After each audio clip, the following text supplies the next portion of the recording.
ऐका ना, साधारण जून महिन्यामध्ये आम्ही इथे हळद लावलेली होती आणि आज आम्ही ती हळद काढणार आहोत. आधी ही सुकलेली पानं काढून घ्यायची आणि त्यानंतर माती खतायला घेणार आहोत. माझ्यासोबत कुंदा काकू, आई आणि संतोष काका आहेत.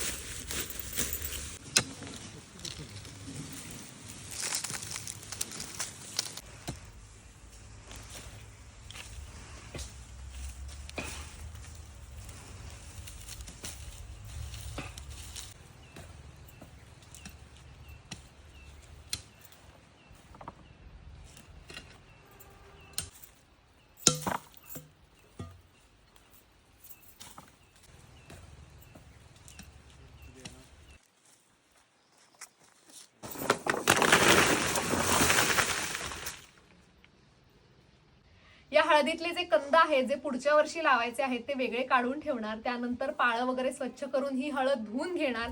ओल्या हळदीचं लोणचं घालायसाठी म्हणून वेगळी काढून ठेवणार आहोत थोडी हळद. आणि त्यानंतर उरलेली जी हळद आहे त्याचे बारीक तुकडे करून ती सुकवायची आणि त्यानंतर त्याची पावडर करायची.